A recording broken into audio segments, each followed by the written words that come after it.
नमस्कार दोस्तों, brilliant classes में आप सभी का स्वागत है। आज हम लोग क्लास 12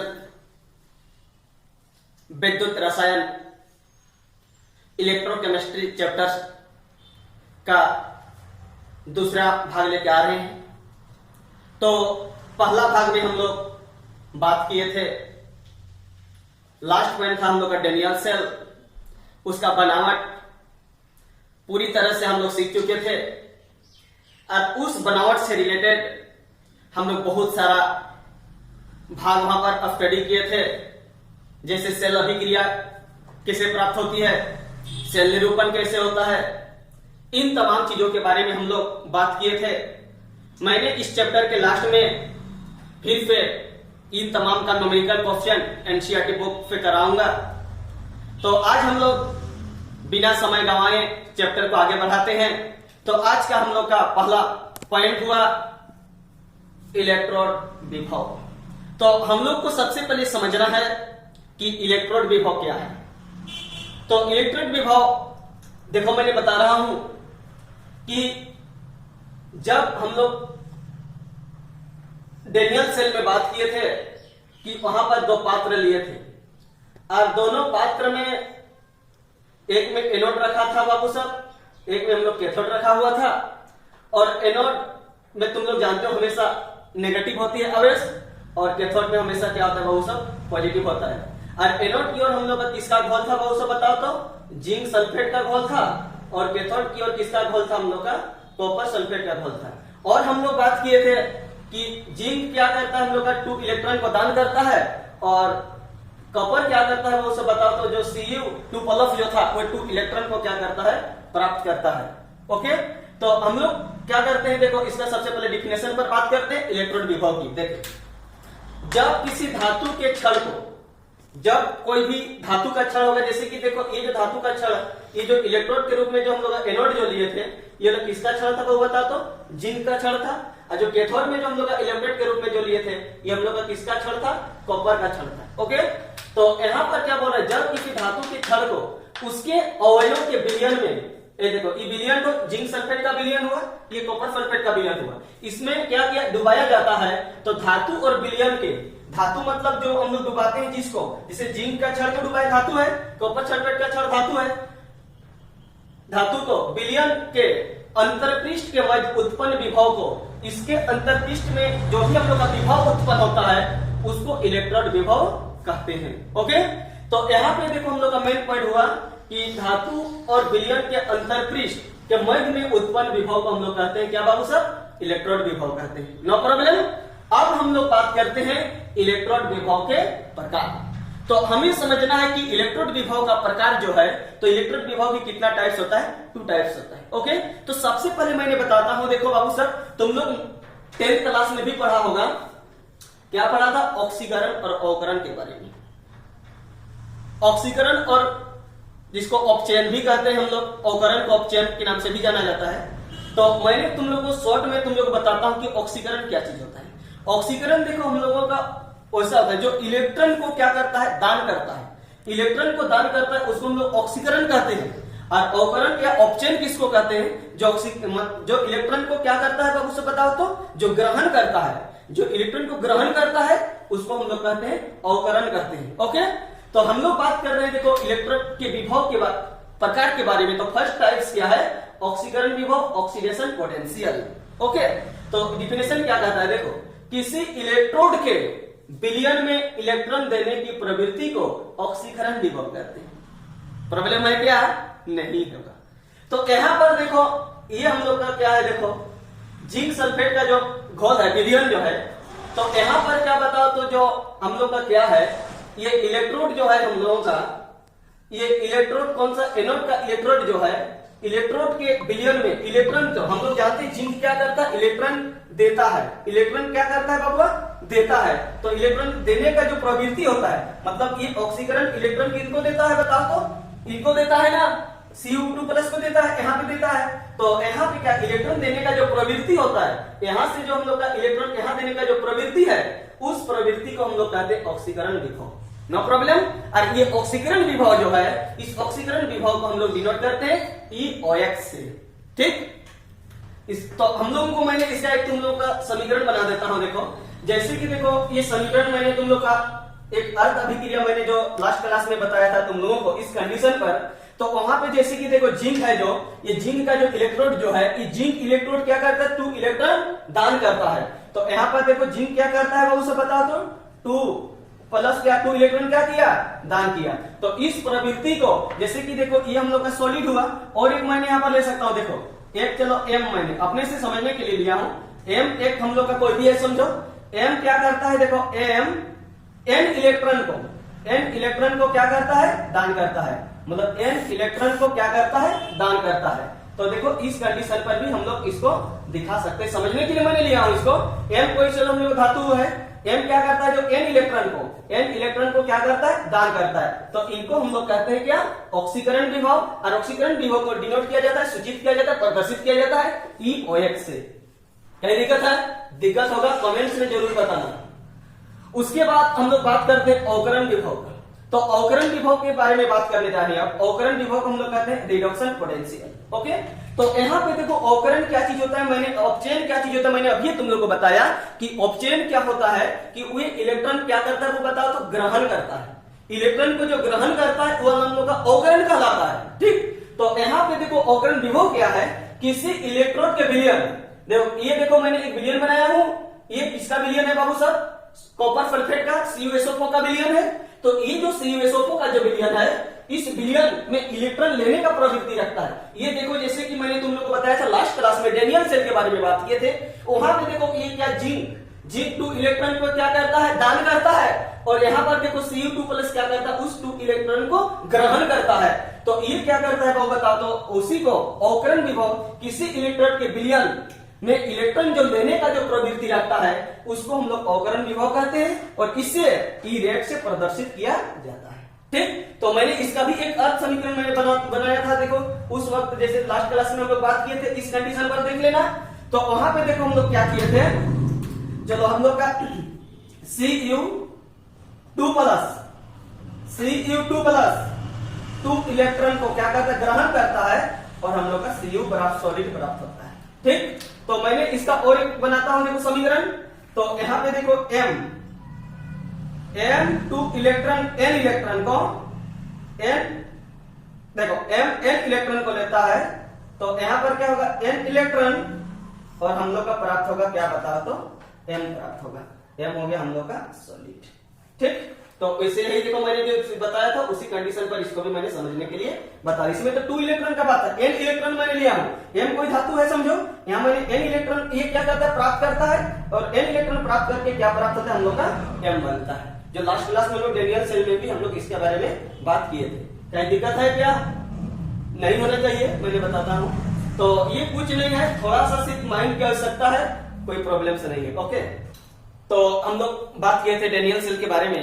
तो डेनियल सेल में जो इलेक्ट्रोड जो लगा होता है, तो एनोड और कैथोड, तो यहाँ पे एनोड में ऑक्सीकरण होता है और कैथोड में क्या होता है बता तो अवकरण होता है। उसी को मैंने एक स्टार के तहत से दिखाया हूं, देखो विभव से रिलेटेड। डेनियल सेल में जिंक इलेक्ट्रोड ऑक्सीकरण विभव व कॉपर इलेक्ट्रोड अवकरण विभव प्रदर्शित करता है। प्लीज देखें 1 मिनट यहाँ पे। तो यहाँ पर एक पात्र है बाबू सर, ये एक पात्र है। ठीक, तो ये जो पात्र जो है देखो, इसमें कौन सा इलेक्ट्रोड डाला गया है जानते हैं, जिंक का क्षण है, और इसमें डाला गया है क्या बता तो कॉपर का क्षण। तो यहाँ पर क्या बताओ तो यहाँ पर जो कॉपर सल्फेट का घोल है और ये हम लोग का जिंक सल्फेट का घोल है। तो यहाँ पे ये जो ऑक्सीकरण कहाँ पे होता है बोल रहा है, देखो जिंक इलेक्ट्रोड में। तो ये हम लोग का एक इलेक्ट्रोड जो है, ये कौन किसका इलेक्ट्रोड, जिंक इलेक्ट्रोड है। तो जिंक इलेक्ट्रोड में क्या होता है, ऑक्सीकरण विभव होता है। ओके, और ये कॉपर विभव जो है, तो कॉपर विभव में हम लोग का अवकरण विभव होता है। इसमें अवकरण होता है और इसमें ऑक्सीकरण होता है। ठीक, तो मैंने इसी को एक स्टार के साथ से मैंने अभी तुम लोगों को बताया। ठीक, अब हम लोग आते हैं अगला मेन पॉइंट पर। तो मेन पॉइंट का अगला टॉपिक क्या है, देखो मानक इलेक्ट्रोड विभव, स्टैंडर्ड इलेक्ट्रोड पोटेंशियल। ठीक, तो सबसे पहले हम लोग को समझना है कि मानक इलेक्ट्रोड विभव क्या है, उसका डिफिनेशन किस तरह होगी, उसको सबसे पहले हम लोग को जानना है। तो यहाँ पर देखो बाबू साहब, एक अर्ध सेल में एक अर्थ सेल मैंने बताया था तुम लोग को, जैसे कि देखो तुम लोग यदि लास्ट वीडियो नहीं देखे हो पार्ट 1, यदि इसका मतलब इलेक्ट्रोकेमिकल मतलब इलेक्ट्रोकेमिस्ट्री जो चैप्टर्स है इसका यदि हम लोग का फर्स्ट पार्ट नहीं देखे तो यहाँ समझ में नहीं आएगा। तो फर्स्ट पार्ट का वीडियो देखना आप लोगों को बहुत ही जरूरी है। यदि उस वीडियो को यदि नहीं समझोगे तो यहाँ पे कुछ समझ में नहीं आएगा, ठीक ना। इसलिए फर्स्ट वीडियो जाके जरूर देखें। तो अभी हम लोग जो अभी बात कर रहे हैं मानक इलेक्ट्रोड विभव के बारे में, तो अर्ध सेल मैंने बताया था वहां पे। तो अर्ध सेल कैसे प्राप्त होती है, जैसे कि मैंने अभी भी थोड़ा बहुत बता देता हूं, देखो समझ में आना ही आना है, ऐसी बात नहीं है कि समझ में नहीं आएगा, वो इतना टैलेंट ही है। तो यहाँ पे देखो, ये देखो जिंक वाला है, ये वाला कॉपर वाला है, ठीक। तो यहाँ पर क्या बाबू से बताओ, तो इतना दूर में जो हम लोग का प्राप्त होता था उसको हम लोग कहते हैं, इसका ऑक्सीकरण का अर्ध अभिक्रिया था अर्ध सेल, और ये वाला हम लोग का क्या अवकरण का अर्ध सेल था, ठीक ना।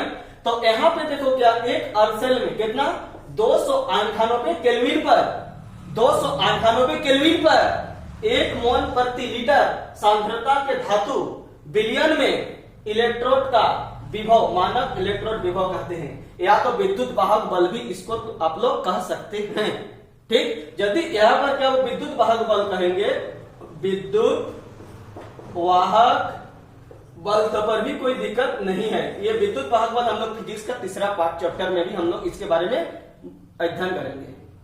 तो यहाँ पे देखो इसको हम लोग इलेक्ट्रोड विभव कहे या विद्युत वाहक बल कहे, कोई उसमें नहीं। तो मानक देखो, मानक का मतलब है स्टैंडर्ड। स्टैंडर्ड में आता है हम लोग का ये क्या वो नट, इसको क्या वो इसे क्या से डिनोट किया जाता है, ये देखो इतना दूर एक अर्ध सेल प्राप्त हुआ था, इतना दूर एक अर्ध सेल प्राप्त हुआ था, ये वाला ऑक्सीकरण का था, ये वाला हम लोग का अवकरण का था, अवकरण को हम लोग अपचयन भी करते हैं, ठीक। तो यहाँ पे देखो ये जो ऑक्सीकरण जो है इसको क्या से डिनोट किया जाता है, देख लो बाबू सब, E naught oxidation, E naught ox भी बोल सकते हैं, तथा ई नॉट रेड मतलब रिडक्शन से सूचित किया जाता है। तो यहाँ पर देखो इसको ऊपर में जो नट को कैसे लिख NaUGHT ये नट हुआ हम लोग का ये, ठीक ना, NOT। बहुत बच्चा ये कमेंट्स करता है, बहुत बच्चा इसमें डाउट रहता है कि ऊपर में जो दिया हुआ रहता है इस कंडीशन पर इसको हम लोग नोट कौन वाला नोट है, NaUGHT वाला नोट, ओके।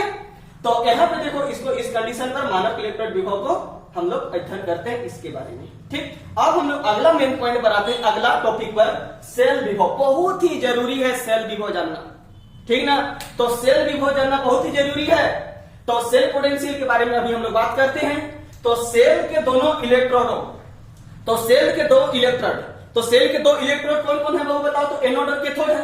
देखो ये हम लोग जानते हैं, ये देखो मैंने जो डेनियल सेल बनाया था इसमें भी मैंने बना के दिखा हूं, देखो तो ये Zn की ओर जो है ये वाला हम लोग का एनोड हुआ, ओके।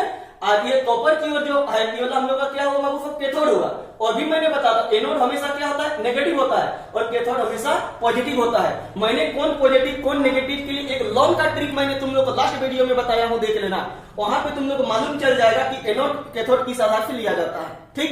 तो यहाँ पे देखो हम लोग का क्या हो गया कि सेल विभव के बारे में जो बात कर रहे हैं, तो सेल का जो दो इलेक्ट्रोड जो है, एक देखो एनोड और कैथोड जो है, तो इनका विभव का जो अंतर होता है उस अंतर को हम लोग कहते हैं सेल विभव, ठीक। तो सेल विभव देखो जिसको ई सेल से डिनोट किया जाता है, और ई सेल बराबर क्या होता है, ई रिडक्शन माइनस ई ऑक्सीडेशन। तो यहां पर एक चीज बात है कि मैंने सेल विभव जो यहां पर मैंने लिखा हूं, तो ई सेल इक्वल टू देखो ई रिडक्शन माइनस ई ऑक्सीडेशन। तो तुम लोग को यहाँ पर रिडक्शन को ही पहले क्यों लिखा हुआ है, ऑक्सीडेशन को ही बाद में, क्योंकि देखो ये तो इलेक्ट्रॉन ये क्या करता है, दान करता है, ये ऑक्सीडेशन क्या करता है, वो इलेक्ट्रॉन को दान करता है, और रिडक्शन जो है अवकरण या अपचयन जो है ये इलेक्ट्रॉन को क्या करता है, ग्रहण करता है। तो ग्रहण करता है ये इलेक्ट्रॉन को, इसका इलेक्ट्रॉन ज्यादा होगा, ऑक्सीडेशन से रिडक्शन का इलेक्ट्रॉन क्या होगा बाबू, सब अधिक होगा। तो ये इसका इलेक्ट्रॉन जब अधिक होगा तो इस चलते यहाँ पर अधिक में से रिडक्शन में देखो ऑक्सीडेशन को क्या किया हम लोग, माइनस किए हैं। तो फार्मूला क्या बन गया बाबू सब, तो फार्मूला हम लोग का ही बना कि सेल विभव e cell equal to e reduction minus e oxidation, no problem. अब इसको मैंने मानक सेल विभव में यदि डिनोट करें, मानक का मतलब स्टैंडर्ड होता है, ओके ना। तो स्टैंडर्ड का टर्म पर कैसे होगी बाबू सब, तो स्टैंडर्ड का टर्म में होगा हम लोग का e cell not equal to e reduction, देखो नोट लगा दिया माइनस, यहाँ कुछ नहीं है, सिर्फ यहाँ पर नोट लगा दिया, तो हम लोग का ये क्या मानक सेल विभव में कन्वर्ट होगा। ये हम लोगों का क्या बता तो फार्मूला बना। और ये जो फार्मूला बना है इसका मैंने तुम लोग घबराने की कोई बात नहीं है। मैंने क्या करूंगा इस चैप्टर का जैसे लास्ट हो जाएगा तो वहां पे मैंने आप लोगों को सिर्फ न्यूमेरिकल कराऊंगा। एनसीईआरटी बुक का जितना भी मेन आने वाला क्वेश्चन होगा सभी क्वेश्चन का मैं हल कराऊंगा। घबराने की कोई बात नहीं है। कैसा क्वेश्चन रहेगा, कैसे दिया हो रहेगा, मैंने तमाम चीज के बारे में न्यूमेरिकल 2-3 क्लास लेंगे न्यूमेरिकल का तो हम लोग का सभी को खत्म कर देंगे। तो घबराने की कोई बात नहीं है। सिर्फ याद रखना है कि इसेल इक्वल टू क्या होता है, तो e cell equal to e reduction minus e oxidation. और ये देखो मानक सेल विभव के में यदि देखेंगे तो यहाँ पर सिर्फ नोट लगा देना है कि मानक सेल विभव में आ जाएगा। घबराना कोई नहीं है। इसेल ज्ञात करें, सेल विभव ज्ञात करें, इस फार्मूला को आप वहां पर लगाएंगे। सेल विभव ज्ञात करें, मानक सेल विभव ज्ञात करें, इस फार्मूला को वहां पर लगाएंगे। ठीक, कहीं डाउट है क्या? डाउट यदि होगा किसी भी पॉइंट पर जरूर बताएं मेरे को। ओके, अब हम लोग को देखना है कि इसेल का वैल्यू कितना निकल सकता है। तो इसेल का वैल्यू हम लोग का से 3 को निकल सकता है। या तो इसेल का जो मान होगा ई सेल का मान, ठीक, तो इसेल का मान क्या करने निकलेगा बाबू?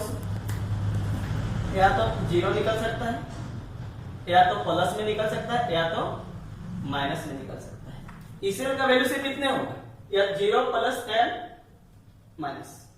तो यहां पर देखो इसेल का मान, यही इसका मान, इसेल का जो वैल्यू 0 कब निकलेगा? तो 0 कब निकलेगा देखो मैंने बता रहा हूं, बहुत ही ध्यानपूर्वक सुनिए। तो 0 निकलने का मतलब है जब देखो रिडक्शन का मान और ऑक्सीडेशन का मान इक्वल होगा। जैसे कि इसका मान चलो 4 है, इसका भी मान 4 है, तो 4 पे 4 माइनस होगा तो 0 बचेगा। जब यहां पर देखो क्या, जब दोनों में से देखो रिडक्शन में भी और ऑक्सीडेशन में भी, रिडक्शन में भी, जब दोनों में क्या होगा हम लोग का विभवांतर यदि 0 होगा तो उस कंडीशन पर इसेल का मान क्या होगा? 0 निकलेगा। ठीक ना? तो 0 निकलता है उसको, उस अवस्था को हम लोग कहते हैं साम्य अवस्था। उसको कहते हैं क्या बाबू साहब? साम्य अवस्था। ठीक, उसके बाद प्लस कब निकलता है? देखो नीचे प्लस कब निकलता है मैं बता रहा हूं। प्लस कब निकलेगा? जब देखो ये वाला सपोजिट हम लोग का ऑक्सीडेशन है, ये वाला हम लोग का रिडक्शन है। तो ऑक्सीडेशन किस में होता है? जिंक में। रिडक्शन किस में होता है? कॉपर में। ठीक, तो यहां पर देखो किसका मान अधिक होना चाहिए? जब रिडक्शन का मान अधिक होगा किससे? ऑक्सीडेशन का मान से। तो जब हम लोग रिडक्शन का मान 10 है, इसका मान चलो हम लोग का ऑक्सीडेशन का मान 8 है, तो 10 में 8 माइनस करेंगे तो 2 बचेगा। प्लस में आ रहा है ना बाबू साहब? तो उस अवस्था में क्या होगा जानते हो कि जब हम लोग का इसका मान अधिक होगा, इसका मान जब कम होगा, तो उस अवस्था को हम लोग कहते हैं डिस्चार्ज करते हैं। उस समय हम लोग क्या करेंगे? धारा मतलब वहां से आएगा, उसका हम लोग सदुपयोग करेंगे, उसका उपयोग करेंगे, जिसको हम लोग कहेंगे डिस्चार्ज। डिस्चार्ज। ओके, समझ में आया? जब प्लस में वैल्यू यदि हम लोग इसेल का मान प्लस कब आएगा? जब रिडक्शन का मान अधिक होगा, ऑक्सीडेशन का मान कम होगा, उस समय हम लोग का डिस्चार्ज होगा। ठीक, उसके बाद हम लोग का माइनस कब निकलता है? देखो माइनस कब निकलेगा? जब ऑक्सीडेशन का मान अधिक होगा, किससे? रिडक्शन से। तो रिडक्शन का मान हम लोग का चलो कितना है बाबू सब? 5 है। तो 5 में यदि कितना माइनस करेंगे? 10, तो बचेगा कितना? -5। तो माइनस में जब निकलेगा तो उस कंडीशन पर हम लोग कोई काम नहीं, उस समय उसको चार्ज करेंगे। उस सेल को क्या करेंगे? चार्जिंग देंगे, चार्ज करेंगे, जिसको हम लोग कहते हैं चार्जिंग। ये वाला समय क्या होगा बाबू साहब? चार्जिंग होगा। ठीक, ये हम लोग का जब देखो 0 कब निकलता है? इसेल का मान साम्यावस्था में निकलता है। प्लस कब निकलता है? देखो जब डिस्चार्ज होगा।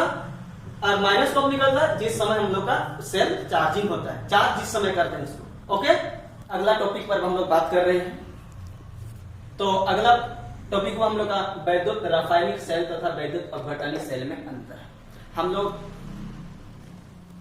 पहले बात कर चुके हैं कि उसमें हम लोग देखे थे कि विद्युत रासायनिक सेल क्या है और विद्युत अपघटनीय सेल क्या है। मैंने इसके बारे में थोड़ा 5 सेकंड में बताना चाहता हूं कि विद्युत रासायनिक सेल वैसा सेल को कहते थे जो रासायनिक ऊर्जा को विद्युत ऊर्जा में कन्वर्ट करते थे, उसको हम लोग विद्युत रासायनिक सेल कहते थे। ओके, और विद्युत अपघटनीय सेल क्या है? इसका ऑपोजिट होगा, मतलब वैसा सेल जो विद्युत ऊर्जा को क्या बाबू सब रासायनिक ऊर्जा में जो बदलता था, कन्वर्ट करता था, उसको हम लोग विद्युत अपघटनी सेल कहते थे।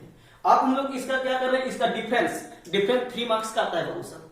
एक अंतर यदि आ गया जान लो एग्जाम में तो हम लोगों का 3 मार्क्स का रहेगा, तो 3 मार्क्स हम लोग आसानी से प्राप्त कर लेंगे। तो हम लोग आगे बढ़ाते हैं बिना समय गंवाए। तो हम लोग देखो मैंने क्या लिखा, विद्युत रासायनिक सेल एक भाग में लिखना है, एक भाग में विद्युत अपघटनी सेल लिखना है। कोई कोई बच्चा उसके नीचे नीचे वैसा करते हैं, वैसा में हम लोग का मार्क्स कट जाता है, समझ रहे हैं ना। इसलिए हमेशा कहीं पर भी अंतर लिखने के लिए एग्जाम पे आ जाए, हमेशा उस पेज को 2 भाग में डिवाइड करना है, उसके बाद एक तरफ लिखना जिसका भी अंतर लिखने रहेगा। जैसे कि हम लोगों का ये जो टॉपिक है, इस टॉपिक में विद्युत रासायनिक सेल का है और हम लोग का विद्युत अपघटनी सेल का। मैंने जैसा ही कैसा डिवाइड किया हूं वैसे तुम लोगों को भी डिवाइड करना है। उसके बाद देखो मैंने क्या किया हूं कि विद्युत रासायनिक सेल का फर्स्ट पॉइंट लगाना है, ठीक ना। तो फर्स्ट पॉइंट में क्या लिखा मैंने, ये रासायनिक ऊर्जा को विद्युत ऊर्जा में बदलती है। कौन? विद्युत रासायनिक सेल। विद्युत रासायनिक सेल का डिफिनेशन भी मैंने तुम लोगों को बताया कि वैसा सेल जो रासायनिक ऊर्जा को विद्युत ऊर्जा में कन्वर्ट करता है, विद्युत रासायनिक सेल कहलाता है। तो फर्स्ट पॉइंट में उसी को शॉर्ट में मैंने करके लिख दिया कि ये रासायनिक ऊर्जा को विद्युत ऊर्जा में बदलता है। ओके, उसके बाद देखो हम लोग विद्युत अपघटनी सेल में मैंने क्या लिखा हूं कि विद्युत अपघटनी सेल में उसका उल्टा, ये विद्युत ऊर्जा हुए रासायनिक ऊर्जा को बदलता था, ये विद्युत अपघटनी सेल किसको बदलेगा, विद्युत ऊर्जा को कन्वर्ट करेगा। मतलब ये विद्युत ऊर्जा को रासायनिक ऊर्जा में बदलते हैं, नो प्रॉब्लम। उसके बाद फर्स्ट पॉइंट का हो गया। सेकंड पॉइंट पर बात करें, सेकंड डिफरेंस क्या है देखो, इसमें एनोड ऋणावेशित, विद्युत अपघटन विद्युत रासायनिक सेल में क्या होता है बाबूरा, ये एनोड ऋणावेशित तथा कैथोड धनावेशित होता है। इसमें एनोड जो होता है, मैंने देखो यहां पर बता रहा हूं, 2 पात्र बनाया मैंने बाबू से, समझना है। इस पात्र में क्या है देखो, इस पात्र में क्या है देखो, हम लोग का एक इलेक्ट्रोड जो है, इस पात्र में इलेक्ट्रोड जो है देखो, ये इलेक्ट्रोड सब एक वाला, चलो हम लोग का एनोड हुआ है ना, ये क्या हुआ बाबू सब बताओ तो, कैथोड हुआ। तो यहां पर हम लोग जानते हैं कि एनोड नेगेटिव होता है और कैथोड हम लोग का पॉजिटिव होता है। ओके, तो यहां पर अब क्या होगा देखो, जब इसमें एनोड ऋणावेशित, इसमें विद्युत रासायनिक सेल में एनोड तो क्या होता है, ऋणावेशित। ऋणावेशित का मतलब क्या होता है, माइनस, और कैथोड जो होता है हम लोग का, कैथोड हम लोग का होता है क्या बाबू सर, धनावेशित होता है। ठीक, उसके बाद विद्युत अपघटनी सेल में क्या होता है, इसका उल्टा होगा। इसमें एनोड तो धनावेशित होता है ना, इसमें एनोड तो क्या होता है बाबू सर बताओ तो, हम लोग का धनावेशित होता है। कैसे होता है कि हम लोग चाहते हैं कि विद्युत रासायनिक सेल में 2 पात्र लिया जाता है। विद्युत रासायनिक सेल में कितना पात्र होता है, 2 पात्र होता है। और विद्युत अपघटनी सेल जो होती है, विद्युत अपघटनी सेल में एक ही पात्र होता है, और एक ही पात्र में, एक ही घोल में एनोड और कैथोड क्या बाबू सब डुबाया जाता है, सिर्फ उसका इलेक्ट्रॉन सब अलग अलग होती है, ठीक ना। तो इसी चलते इसमें क्या विद्युत अपघटनी सेल जो है, विद्युत अपघटनी सेल में एनोड जो होता है, एनोड तो हम लोग का धनावेशित होता है, और कैथोड जो होता है हम लोग का, कैथोड तो हम लोग का ऋणावेशित होता है, ठीक ना।